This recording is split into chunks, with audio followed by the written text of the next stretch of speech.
Hi everyone, my name is Cindy Dumas and I'm the founder of the Women's Coalition.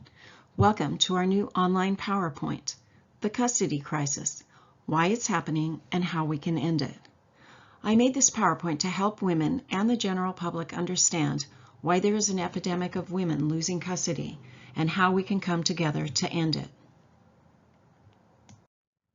First, a little about myself and my story. I have an undergraduate degree in biology and a master's in health psychology.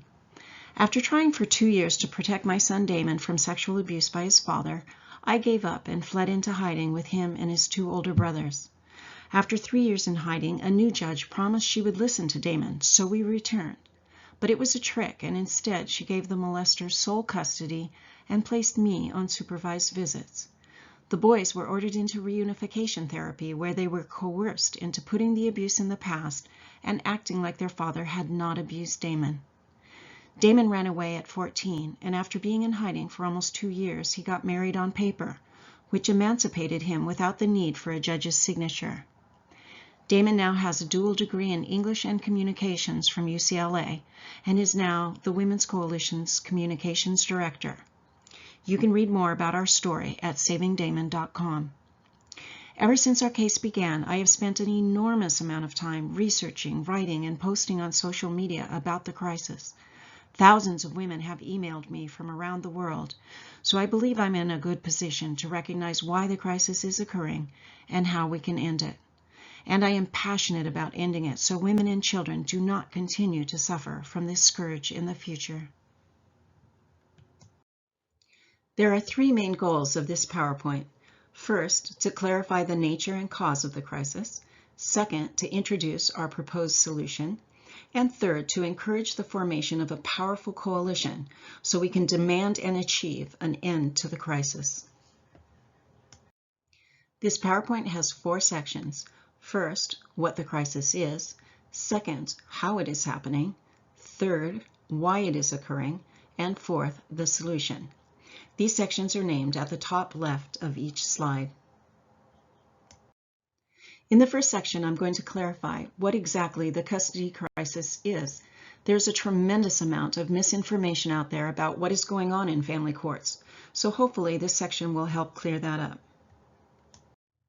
In a nutshell, the crisis is custody being taken away from primary nurturing mothers and given to controlling and abusive fathers. What makes this a true crisis is that this is causing great harm in epidemic numbers. Millions of women and children around the world are being seriously harmed. So what is the great harm? It is the incredible pain suffered by mothers and children when they are separated from each other, as well as the damage done to children from being physically, sexually, or emotionally abused. Women and children are being traumatized, causing depression, anxiety, and other psychological disorders. They are being put at risk of substance abuse, suicide, and even murder. Sexual abuse occurs in a large percentage of custody cases and often causes serious and long-term damage. Women are being financially devastated and their careers ruined, and many are being imprisoned for contempt or abduction when they refuse to hand over their children to the abuser.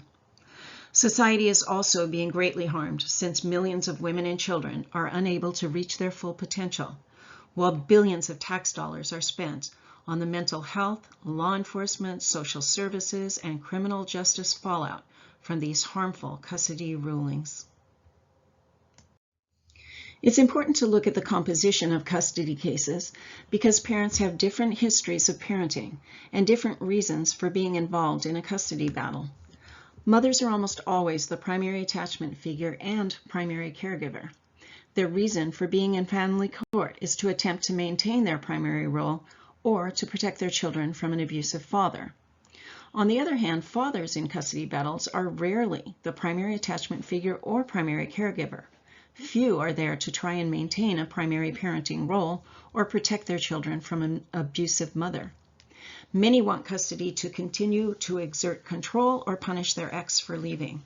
Many want equal or more parenting time, which reduces or eliminates their child support, or even gains them child support for themselves. A large percentage of cases, approximately 75%, involve substantiated or credible reports of domestic violence and/or child abuse by the father. In the second section, we're going to look at how judges are able to take children away from good mothers and give custody to fathers who don't deserve it. The best way to understand how judges are switching custody to fathers is to look at the pattern cases follow. Where there's a pattern, there's a problem. Judges appoint evaluators, minors' counsels, guardians ad litem, and therapists who steer the case to the father. Mothers are discredited when they report child abuse or domestic violence, and evidence is disregarded and concealed. Judges find mothers to be liars, alienators, mentally ill, or emotionally abusive. The most common tactic for switching custody is to find the mother to be alienating the children from the father. Ironically, after the father is given custody, he is often allowed to alienate the children from their mother. The children's primary emotional bond with their mother and the mother's history of primary physical caregiving are devalued, while the importance of the father's role is exaggerated. Mothers are disparaged in open court, while fathers are respected and extolled. A common strategy is to switch custody temporarily based on the father's false allegations against the mother, and then never switch it back. Women are being financially devastated, and many are being jailed or threatened with jail, and they are being threatened with complete loss of their children into complicity and silence.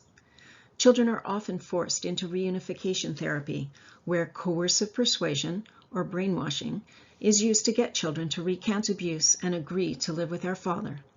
Resistant teens are sent away to residential behavioral modification camps, where they use prisoner of war techniques to break them. Judges violate laws and rights with impunity. Child protective services, law enforcement, and the criminal justice system frequently aid and abet family court judges in discrediting women and children and exonerating fathers.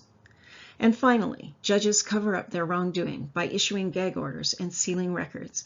This makes it difficult for the media to expose the injustices and keeps the custody crisis under wraps.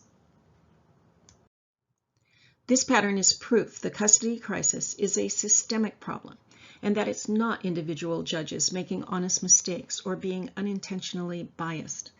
This demonstrates that they are deliberately entitling and empowering fathers, discrediting and disempowering mothers, and endangering and harming children.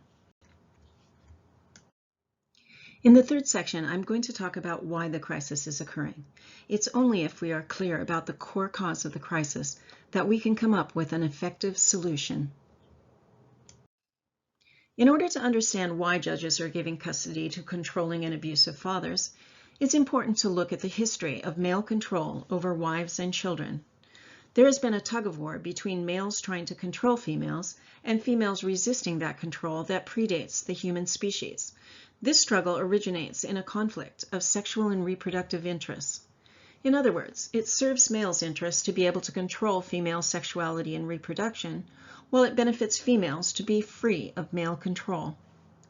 Women were able to resist being controlled for most of human history by forming strong alliances. But about 5,000 or 10,000 years ago, men formed more powerful alliances and prevented women from forming counter-alliances, which led to them gaining complete control over their women and children. This came to be known as patriarchy, which means literally rule of the father, and which underscores how men's control in the family is the bedrock of patriarchal society. Women and children were property of men, and they could take children away from mothers, abuse, rape, sell, or force into child labor. About 50 years ago, women finally gained equal rights under the law, which gave them the power to leave husbands and a legal right to custody. But in practice, men continued to maintain control of their children and of their ex-wives through their children via the family court system. It should not be surprising that men would create a system that would maintain the most coveted patriarchal perk, power and control over their women and children. The important takeaway from the history of male control is men have had the power to take and abuse children for thousands of years, and that power continues until today via the family court system. Another important factor in determining the cause of the crisis is to look at where in the world it is occurring. Women all over the world do not have power to keep or protect their children. In non-democratic countries, children are still property of men, so women cannot even go to court to fight for them. In democratic countries, the common denominator is the male-created family court system that bestows nearly absolute power on judges, so they can order custody to fathers, regardless of how harmful that is to mothers and children. So after looking at the nature, history, and prevalence of the crisis, it becomes clear that the core cause is systemic male entitlement. In other words, the family court system is being used to continue the age-old male prerogative to take, use, and abuse children if they want. In the fourth and final section, I'm going to introduce our proposed solution to end the custody crisis. In order for a solution to be effective, it must eliminate the core cause, not just the symptoms. For example, say you have a kidney infection and you take medicine for pain and fever, but you don't take the antibiotics necessary to kill the bacteria causing the illness. You will remain ill until that bacteria is eliminated from your body. That is why we must eliminate male entitlement. And that is why for many decades the crisis has raged on unabated, because activists have only been attacking the symptoms, not the core cause. Because the family court system is designed so judges can entitle men and discriminate against women, a new system is necessary. Piecemeal reforms within the family court system cannot and will not stop judges from taking and endangering our children. We need an entirely new system, a system that actually provides due process for all and ensures the best interests of the children are upheld. There are 4 major reforms and many minor ones necessary to ensure due process and the best interests of children. The first major reform is that custody cases must be removed from family court and heard in a regular civil court where there are stronger due process protections. The second is that judges' power must be restricted through the use of a jury as fact finder. This will help prevent the #1 tactic used to switch custody: judges falsely finding women to be liars, alienators, mentally ill, or emotionally abusive. Third, all the tactics which have been used in family court to switch custody to fathers must be eliminated. These include court-appointed professionals, substandard investigations of abuse, forced reunification therapy, involvement of child protective services, etc. Another extremely important reform is that the best interests of the child must be defined and codified. For too long, this has been left up to judges and other court-affiliated professionals. The Child Custody Act, aka Damon's Act, codes for a new system which incorporates these crucial reforms, along with many others which will help ensure due process for parents and protection for children. The Child Custody Act was written for the California legislature, but can be adapted to legislatures in other states and countries. In this new system coded for by the Child Custody Act, the jury decides 2 material facts: which parent is the child's primary attachment figure, and if either parent has neglected or abused the children. The primary attachment figure will receive primary custody, and an abusive parent will be restricted to supervised visitation, or in the case of sexual abuse, no contact. Research, experience, and common sense support that it is in the best interest of children to live primarily with their primary attachment figure, especially when parents do not get along or are in a custody battle. It is also in their best interest to be protected from an abusive parent. There are many solutions being advocated for that are ineffective because they do not attack the core cause. Training and educating judges have not and will not help because judges are ignoring evidence and knowingly giving custody to controlling and abusive fathers. New laws won't help because family court judges are able to ignore and violate laws. More court resources or legal help for women won't help because lack of resources is not why the crisis is occurring.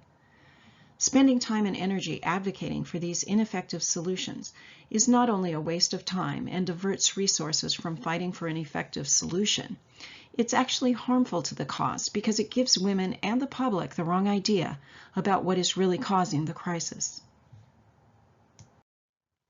It's important to discuss the misinformation that's out there about the crisis so women can recognize it. Some well-intentioned activists claim that it is the cottage industry and other financial incentives that are causing the crisis. But these are just symptoms. Men had the power to take custody before financial incentives appeared, and they have it in countries where there are few or no financial incentives at all. Ending these incentives will just make it a bit harder for judges to switch custody to fathers. Another misconception is that judges are giving custody to abusers, fathers and mothers, because they don't understand child abuse, domestic violence, narcissism, alienation, or other abuse-related issues. But the mishandling of abuse cases is just another symptom of the agenda to empower and entitle fathers. The crisis is not fundamentally about abuse. It's about the power disparity between men and women in the family, and women lose custody regardless of whether abuse is involved or not. There is also much disinformation being deliberately disseminated in the form of influence by the power elite and their right-hand men, the fathers' rights activists. The power elite inconspicuously shapes false narratives that benefit men through media, film, legislatures, judiciary, social services, law enforcement, and other elected officials. Fathers' rights activists actively spread disinformation and advocate for reforms that benefit fathers. At first they claimed family courts discriminated against men. Then they realized they could advance their agenda more effectively by branching out into gender-neutral territory, in which they claim family courts victimize both mothers and fathers, and also children and grandparents. They have created and infiltrated most family court reform and child protective services groups, as well as parents, children's, and grandparents' rights groups. But their agenda is the same: mandatory equal parenting, which gives them more power and gets child support reduced or eliminated. These groups spend considerable resources convincing women and the public the crisis is gender neutral, as they are acutely aware that if women realize discrimination is causing them to lose custody, they will band together, and that is what they are afraid of. In order to end the crisis, women must take back the power they had before patriarchy took hold. We can do this by forming a powerful international coalition focused exclusively on regaining the power to keep and protect our children. So I hope you will be part of the change and join our movement. To be part of your local coalition, email WomensCoalitionIntl @gmail.com. And every movement needs funds to operate, so please donate what you can. A $5 or $10 a month recurring donation will make a difference. There are links on our website to PayPal, Facebook, or you can send a check by snail mail. You can also do a Facebook fundraiser or purchase items through Amazon Smile. The Women's Coalition is a U.S. tax-deductible nonprofit with a Gold Star seal of transparency. Thank you for listening to this Women's Coalition presentation. I hope it has helped you understand the custody crisis better and has inspired you to join the battle for the power to keep and protect our children.